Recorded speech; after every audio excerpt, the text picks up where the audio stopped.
welcome to yet another awesome episode of Iziko Live Show. I'm Nkosazane Tambuza and I'll be taking you through what's trending on social media, our career-wise segments, and Iziko's out and about. They won't leave me alone. There's things they all wanna know.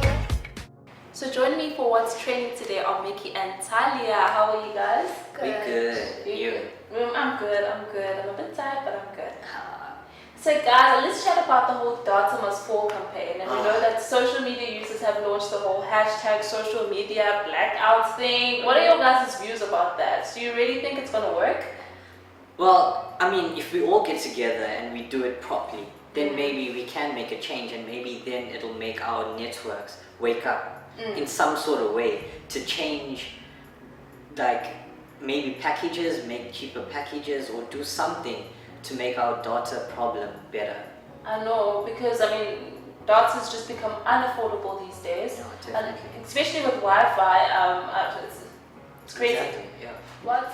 Do you guys prefer to have Wi-Fi connectivity at home, or to rather just buy data bundles weekly? What do you think is more affordable for a student? For students, I think Wi-Fi is a lot affordable. Because, I mean, there's Wi-Fi everywhere. Everywhere you go, you'll find a Wi-Fi hotspot somewhere. And data is like just so expensive. I mean, we were just talking about it the other day and how this network offers this, and okay, they're a lot stronger, but they're a lot more expensive than the one that's weaker, like... Weaker signal, yeah. So, I mean, like, buying data weekly, it just becomes ridiculous. I mean, like, sometimes maybe if you had to leave your data on overnight and maybe your phone will start updating, then it's all gone. You know what I mean? The next morning you have to buy data again. It becomes too costly, really it does. I can imagine. And I remember T-Bone Touch, was it last year? He wanted to champion the whole thing, and apparently he went to MTN, or one of the big social network giants. And I don't know, apparently he was labeled a sellout after that because he didn't go through with what he said. What happened? Do you guys know? Yeah, I'm not too sure about that, but I would think that in general, if we had to really think about doing some sort of strike for data, it would be better if we had to, instead of not being on social media for a day or something like that in terms of that type of blackout, maybe take a week or 2 days or 3 days and not buy any data. That would affect our networks. That's true. Much worse, instead of just not being on social media, because we need to use data for so many other things. That's so true, guys. Thank you so much for joining us today. Thank you. Alright, thank you. On career-wise, we check out Durbanites who are flourishing in their chosen fields. And this week we chatted to SA hockey player Jethro Eustace, who was born on the 1st of November 1989. He plays for both the indoor and outdoor national hockey squad.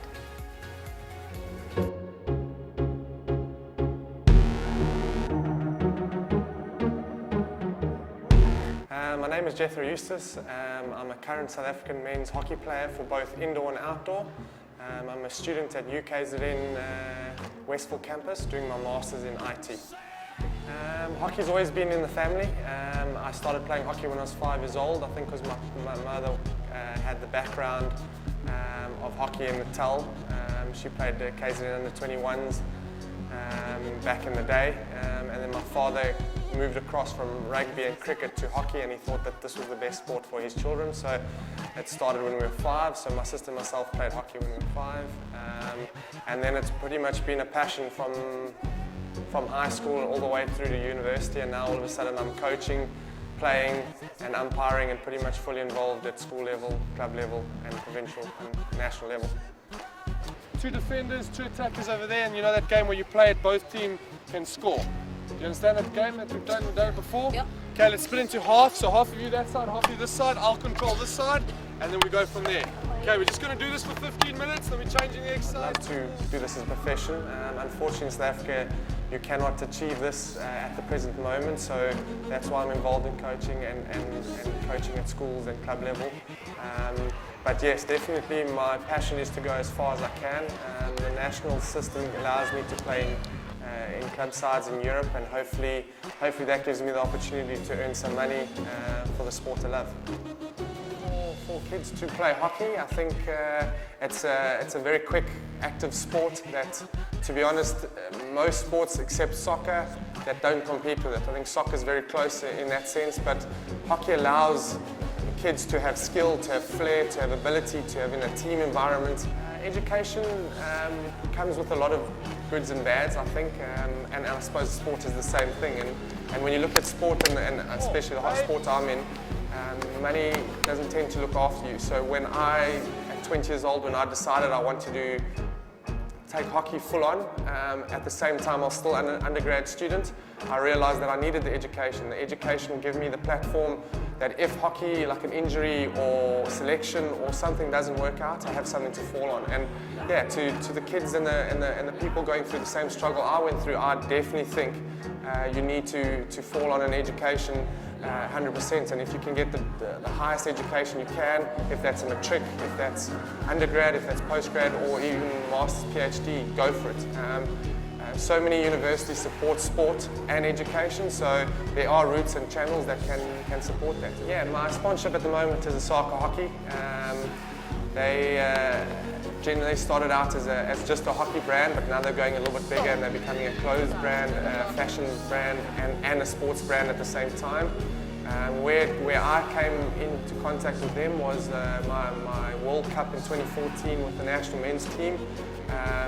There was a few people that were moving and changing brands, and I thought that maybe to be a part of a brand that was moving in the direction I wanted to be with was fashion and excitement and flair.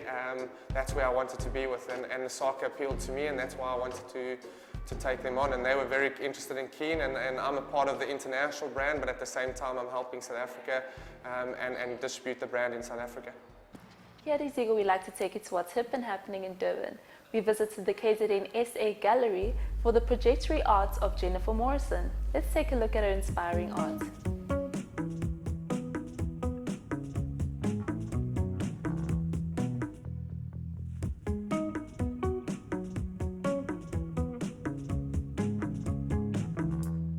I don't have to live anymore. Color, scale, texture, and form. Although she has lived in London for over 2 decades, the colors of South Africa have never left her and remain a central influence in her work. My name's Jennifer Morrison. This is my exhibition titled Trajectory. It's all abstract paintings focusing on color and texture, form, composition. And allow for the process to be in charge and to see what happens as each painting takes me.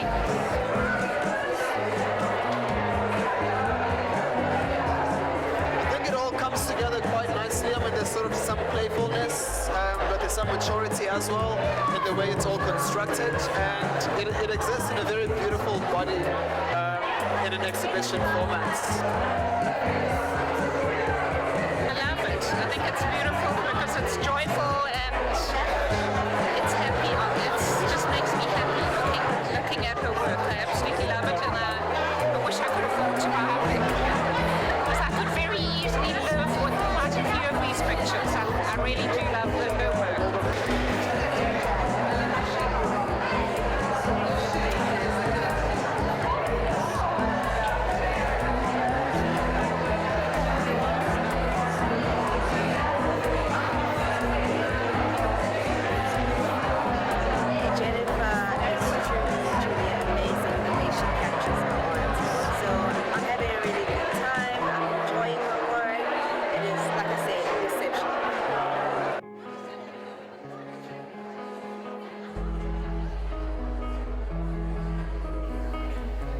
Isn't Durban just buzzing with talent? We certainly are blessed. But unfortunately, that's all we have time for today. And I'm Nkosazane Dambuza. Until next time, stay blessed.